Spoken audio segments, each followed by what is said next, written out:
Hi everybody, it's Sandy and it is well beyond time for the full moon rose reading, and I've waited until this morning to be able to do the rose reading for you because I've been in my own process through the solstice and this full moon. The energies have felt really strong. Hi, Anne. Sorry, Evelyn. Hi, Evelyn. Hi, Rachel.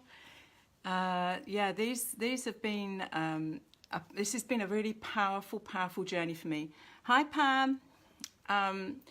It's just been an intense journey towards the end of the year for me. Such a significant year of transformation, and I felt today to do the reading in the Rosie Temple, actually in the Rosie Temple space, and to bring this sense of our place around the fire, around the alchemical fire that this year has really brought us to.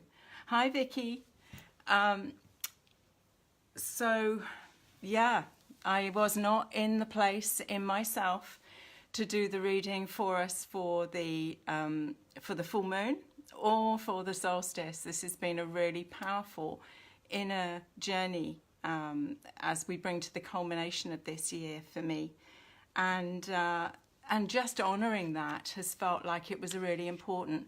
Hi Ashley, thank you for joining.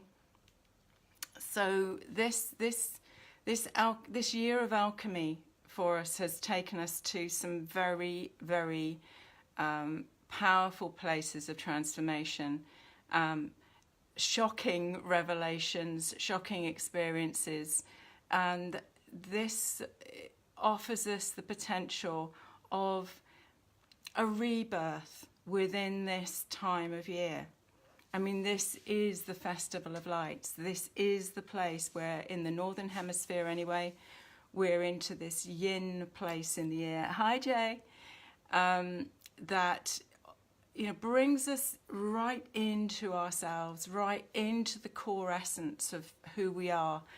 And I know for myself and for many of you that are joining me that this year is a place that has taken you to places within that you didn't know, or has revealed big insights as to your soul evolutionary path and how that is woven with the genetic coding that you embedded into when you came into this incarnation.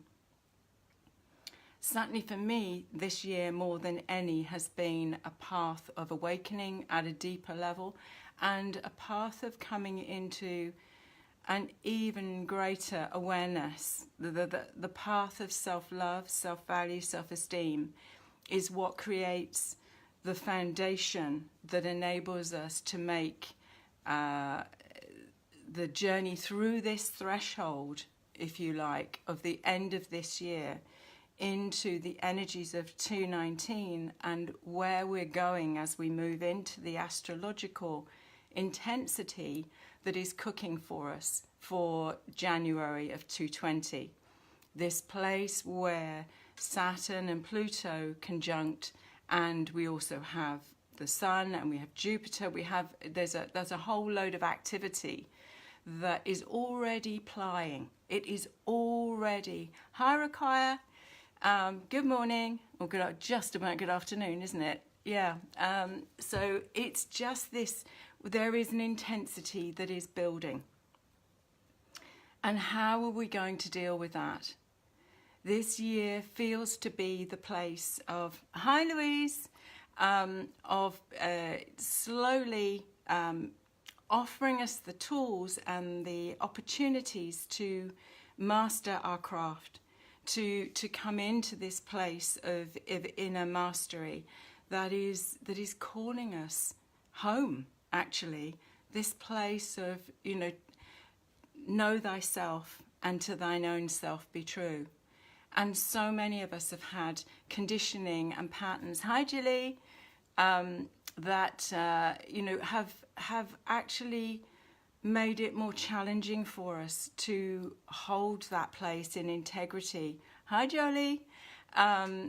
To actually honor the voice within, honor this integrity, honor this inner place within us. And so often there are circumstances and situations that actually come into our experience field that are causing shockwaves within the system, but ultimately, from a soul evolutionary path, have the deepest of messages for us and the deepest of pathways that will open up to our inner mastery and our place of service. You know, this is the clearing of the line, clearing of the lens, clearing of the distortion that has come down through our lineage. Often when I'm working with clients, I will invite them to take this place in reconnecting into the womb space of their own mothers, and then look up the line through the lens of her mother and her mother and her mother. And it doesn't matter whether you are here in feminine form this lifetime or a masculine form this lifetime.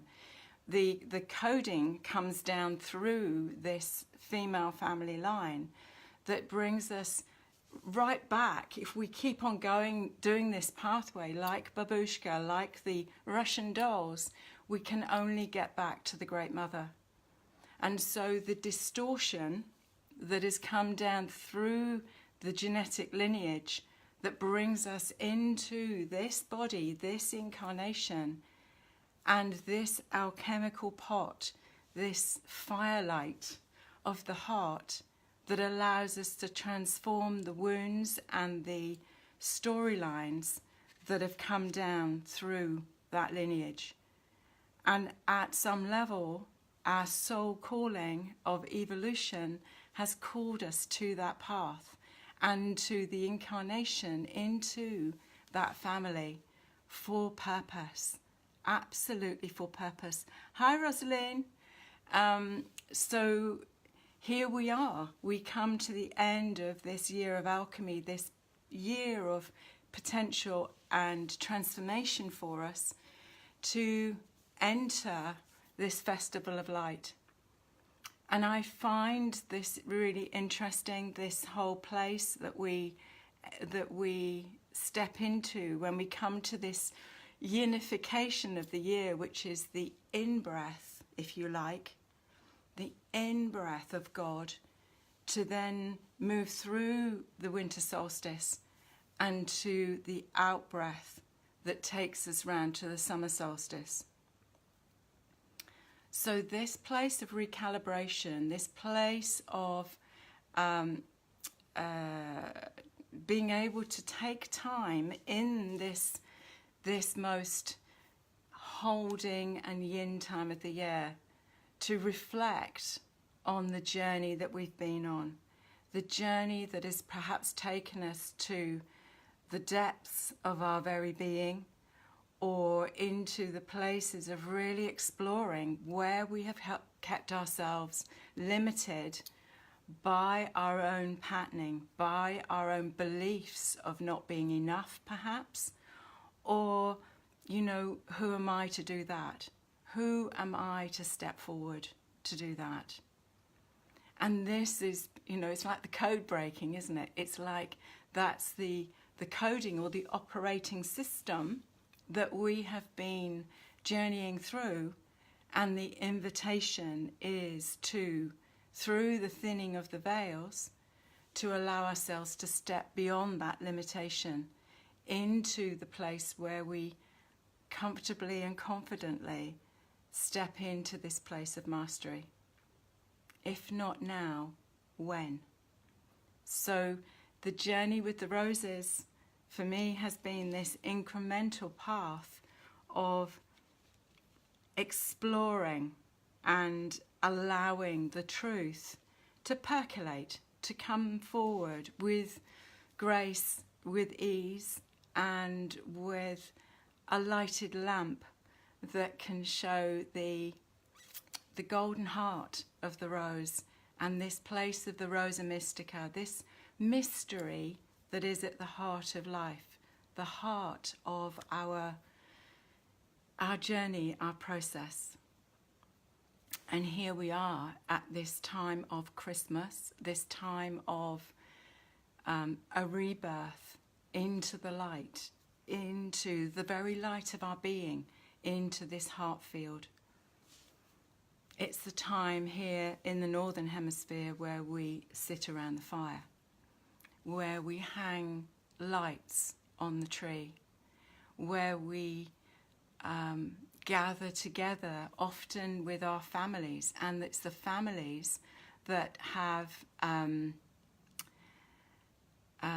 set us up with the pattern. And this is the challenge for so many when they go back into their family groupings, their family situations, and there is the calling to re-engage with the pattern that was set in the familial situation from childhood. You know, were you the joker? You know, were you the peacemaker?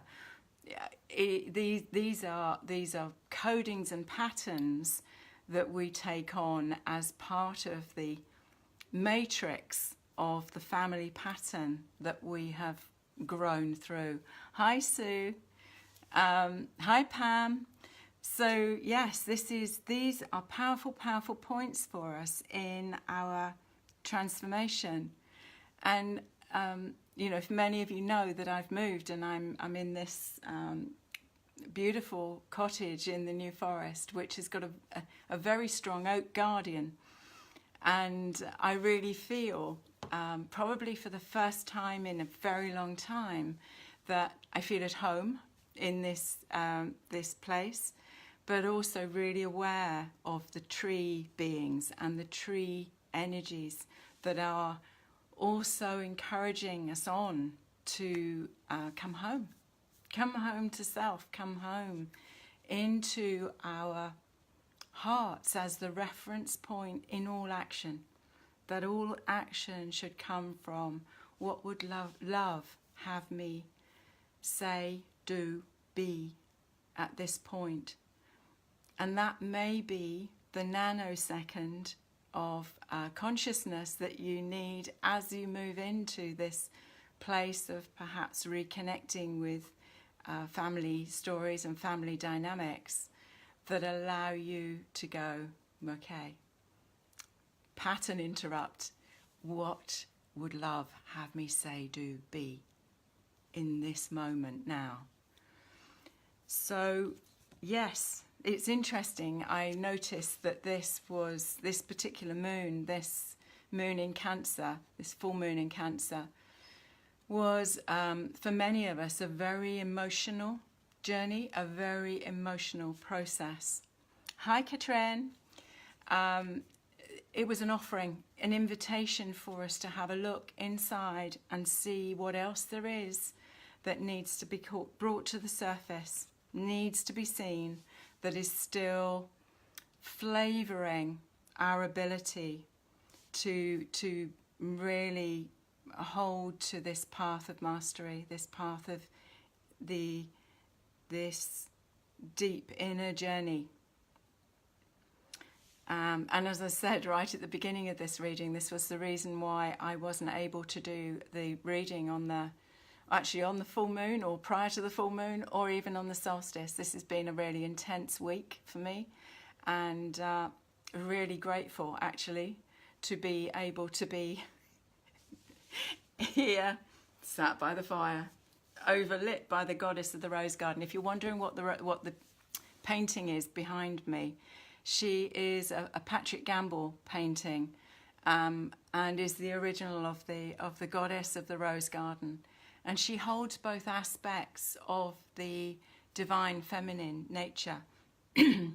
When you sit before her and you cover one side of her face, you can see the elements of Lilith, of the wild, untamed feminine, and you cover the other side and you see Eve, this place of the purity and the divine aspects of, it's like Mother Mary and Mary Magdalene. And she holds court when we gather in circle here. And this is an alchemical place of transformation, as I'm finding, and also a place of initiation. It's a place of this initiation home to ourselves, home to the rose of the heart, home to our inner being.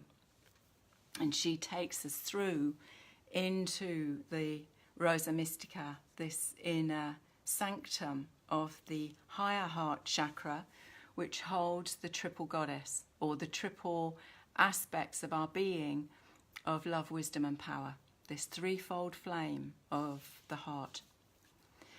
So, shall we see what the wisdom of the roses has got to offer us for this next phase of our journey? And as I say, their calling was to wait until the intensity of that full moon and the solstice had moved through, so that we were able to come into a full presence.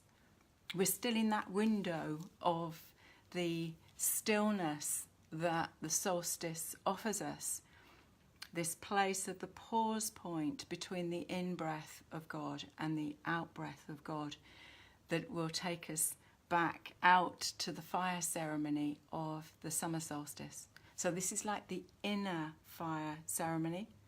And then in the summer, we have the outer fire ceremony. So, yeah, what might the roses offer us for wisdom? Hi Maya, hi Muriel. I'm just about seeing the little signs going up through to see who's joining us. So yes, this is such a fascinating time, and yeah. Hi Amanda.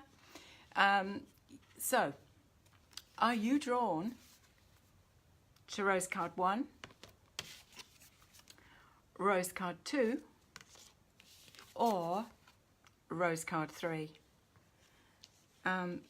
It never ceases to amaze me, the wisdom of the roses and how they weave their magic for us, and this time is no different. So shall we have a look and see if you were drawn to rose card 1? She is Rose Angel 3. Now Rose Angel 3 sits as one of the rose angels, these jewels of transformation that the roses offer us. This rose, as you notice, is very open, and she's got these almost white edges to her, but this golden center. And if you look very closely, she has got almost like arms that are held safely around her heart. They are protecting or comforting this golden heart that lies behind these two petals, these two curls that sit around her heart. This was a rose that I photographed in New Jersey, one of the beautiful rose beings, rose goddesses that came in the training and joined me when I was in New Jersey a few years back now. And this rose was in her garden, and her name's Ellie. The rose goddess whose house this was in, and it's called a knockout rose. It's just a very simple knockout rose, but she is open. She is one of the original 5-petal roses that evolved from the dog rose. And this rose, as a jewel, as a rose angel and a jewel, sits on the third eye. And she comes as a voice of forgiveness.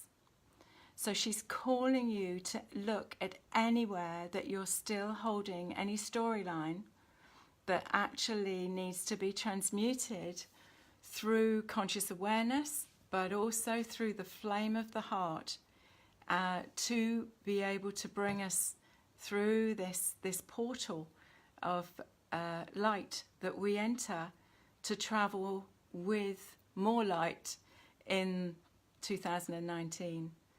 So her calling is to forgiveness, and forgiveness works on many levels.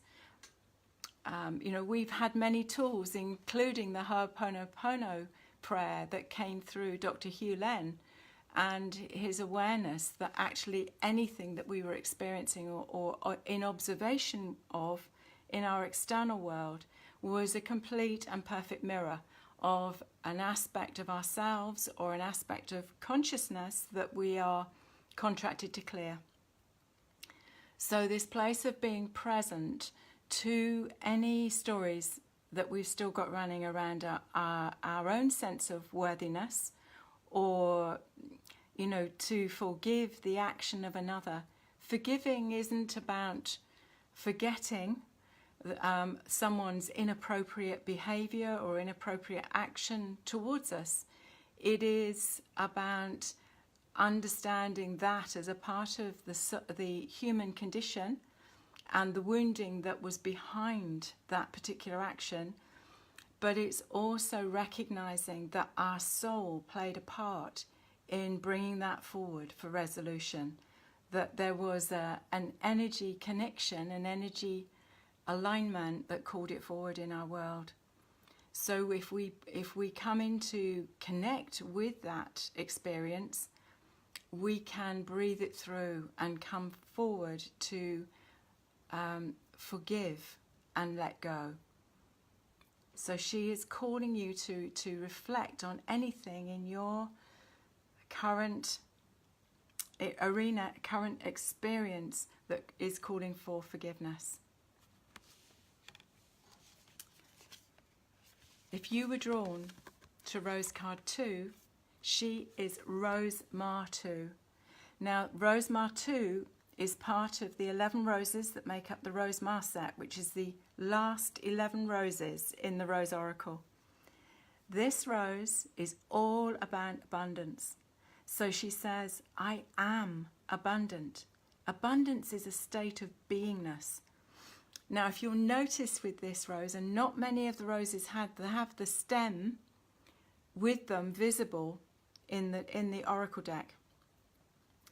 If you can imagine this rose, this aspect being in the heart, and see this stem going down into the base second chakra in your body, we know that roses flourish with manure. They flourish with the SHIT of life. They transmute manure into fragrance and beauty and blossom.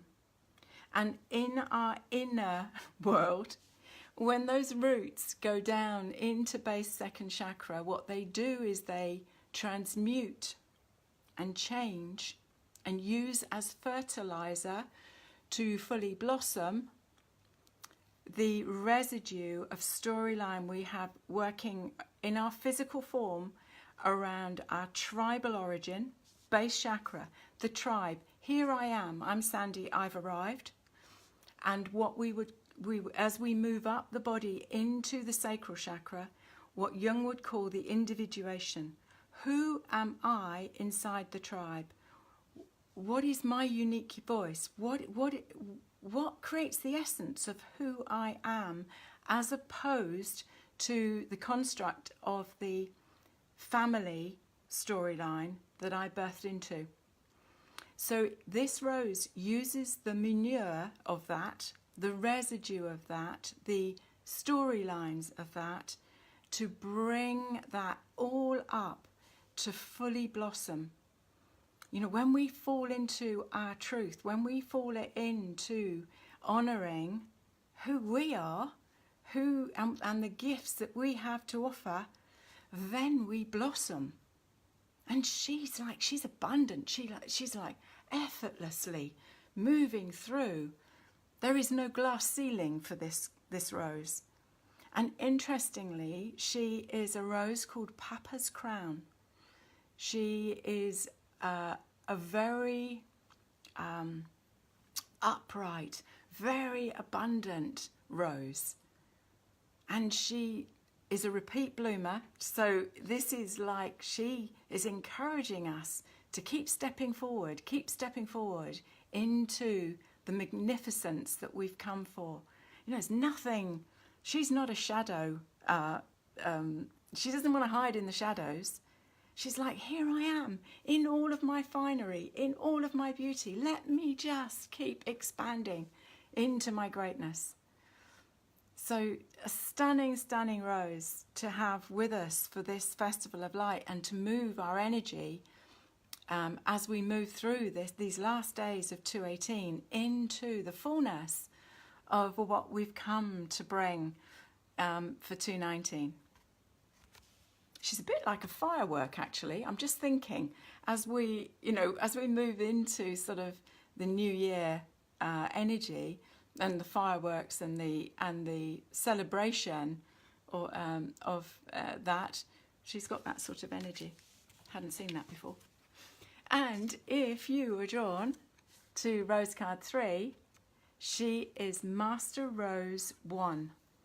Now, I'm not sure that this rose has ever come up for us in readings before.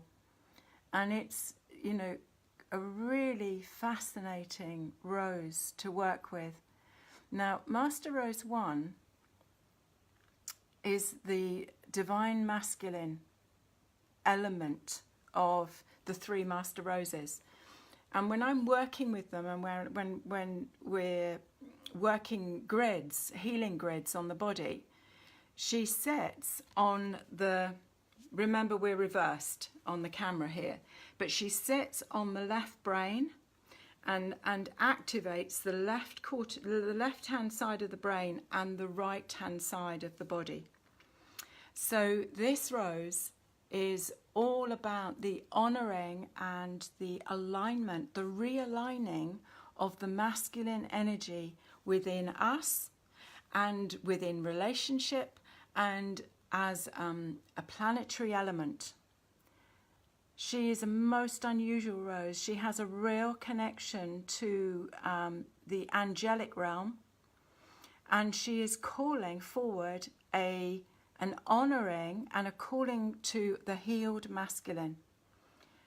This is a transformational rose that calls for the releasing of the old imprint of the patriarchal aspects of the known masculine into the opening up to the authentic honouring of the true masculine principles. And I'm going to read you the words that I have here in the Oracle book that speak of the energy of this particular rose. And she says, the divine masculine, I am the mystery unfolding deep in the heart of man. I am the warrior. I connect with Archangel Michael. I activate, I illuminate untruth, and I align with the stars. This is a really cosmic, masculine power that actually, you know, when the roses really started coming through for me in 210, and then I had 4 years of incrementally bringing these roses together. It wasn't instant. I only had 11 to start with, and bit by bit the energies expanded as they were working. So more and more of the energies revealed themselves. When the roses first came through, and they said that they had come to heal the Magdalene wound, they had come to heal the wounded aspects in the heart of the feminine in both men and women, but that it had always been the women that had sought the healing. They were seeking the healing for their families, for their communities, for their children.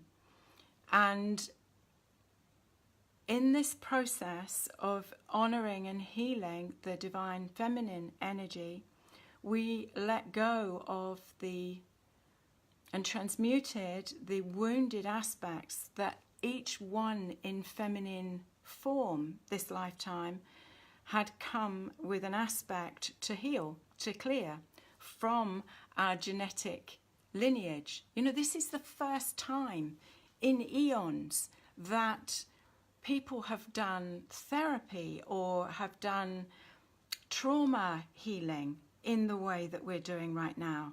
We, you know, incarnating at this point, we chose to come in with a remit to polish this diamond, to be aware and develop technologies that of light and transformation and presencing and somatic experiencing, so that we could release the trauma stories that have come through the genetic lineage, and also that have been on the earth plane for, you know, in this last 2,000 years.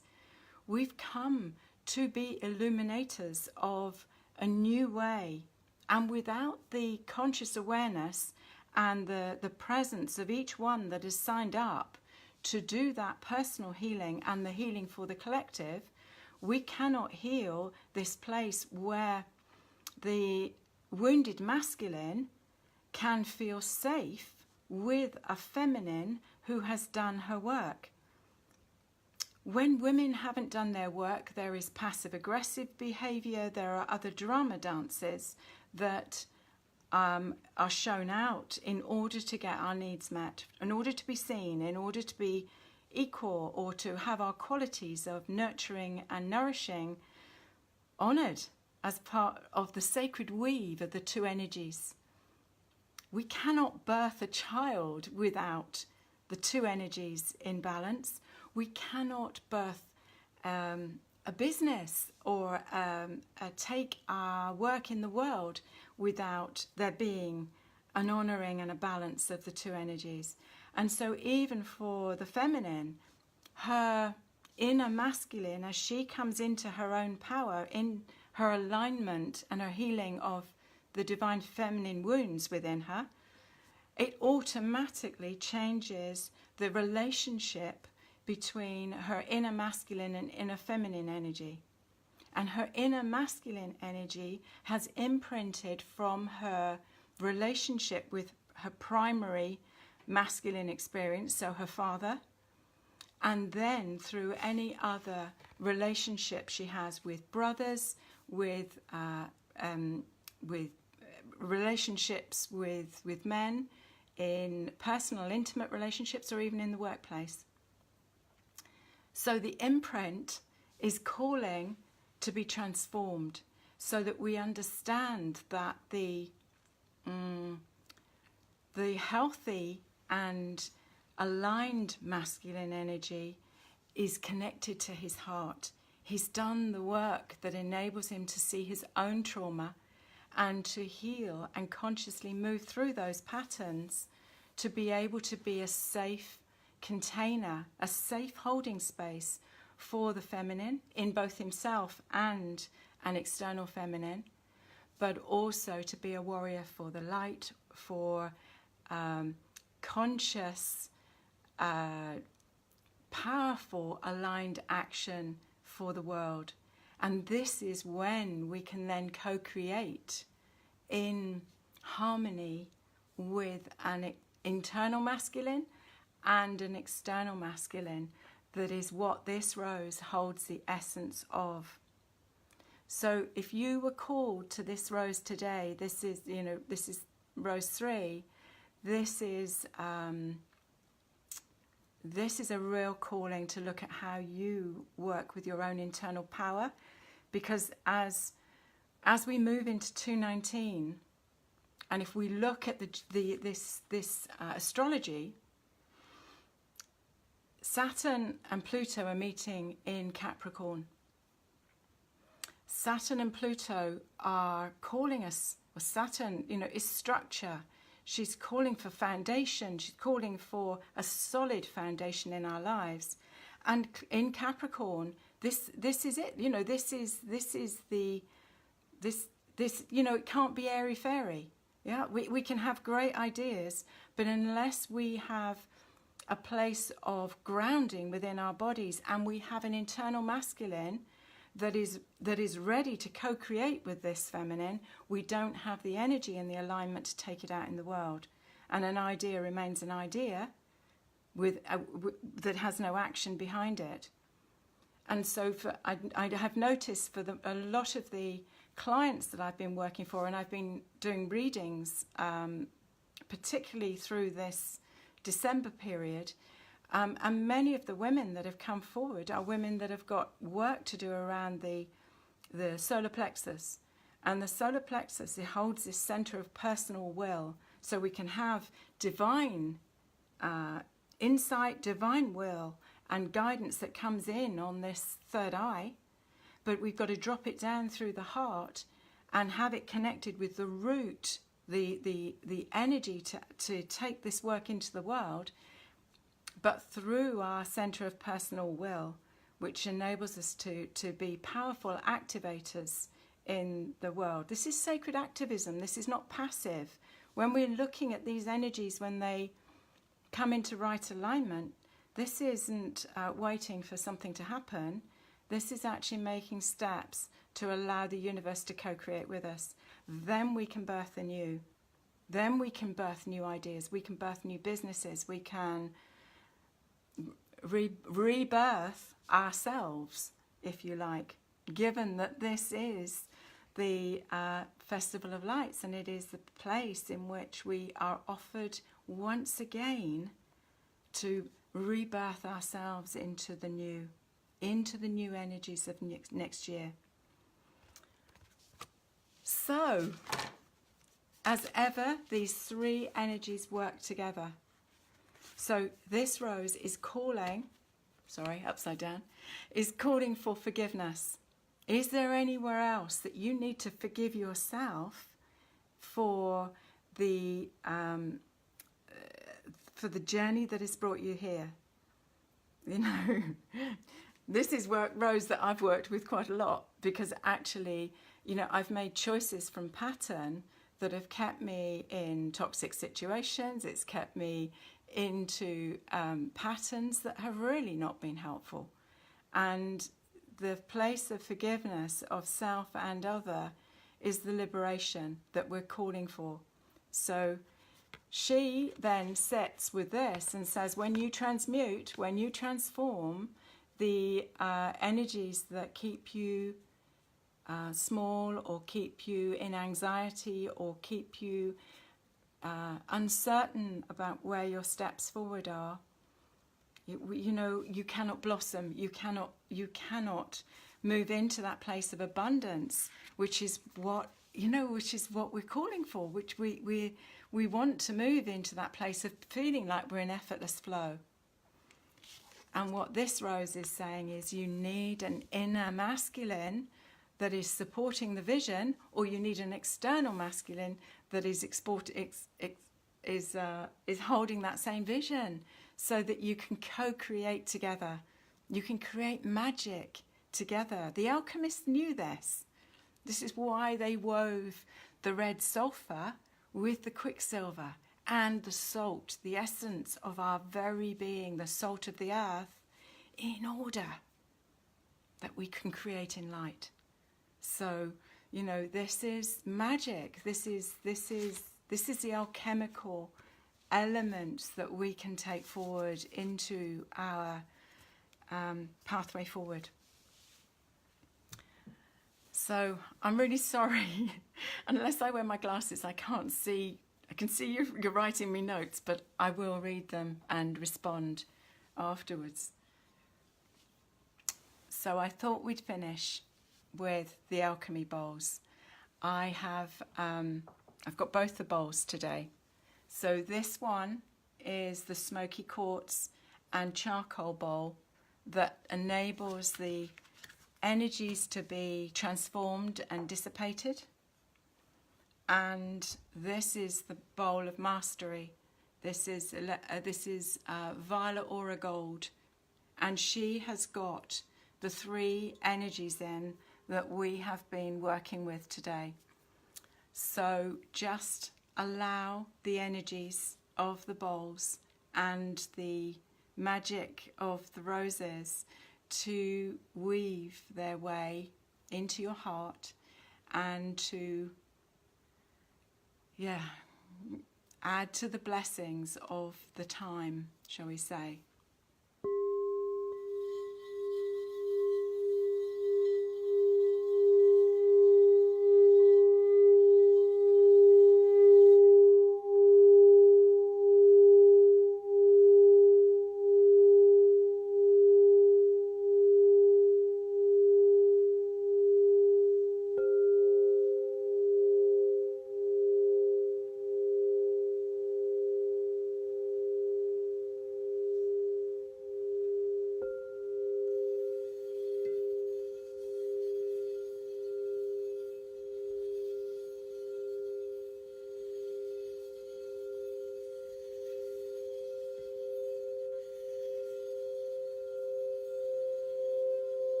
So, with that, I wish you the happiest of Christmases, and that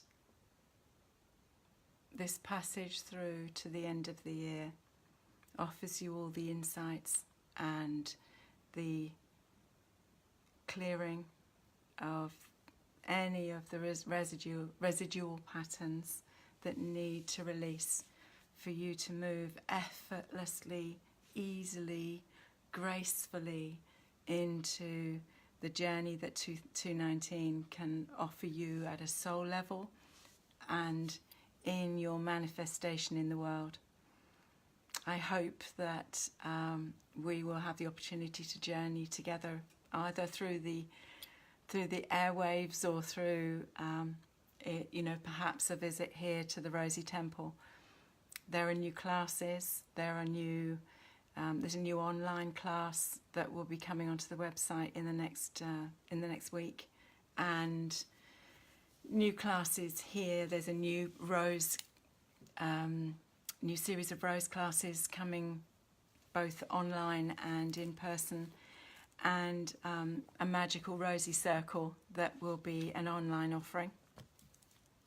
And for anybody that's drawn to to come to do some of the temple work here, I'm going to be offering a day on the 6th of January to create grids with the roses and crystals to hold and anchor the energies into 219. So that will be on the website also within the next day or two. So until our paths cross again, with much love and rosy blessings for you and your families and your loved ones as we move into these next days. Bye for now. Bye-bye.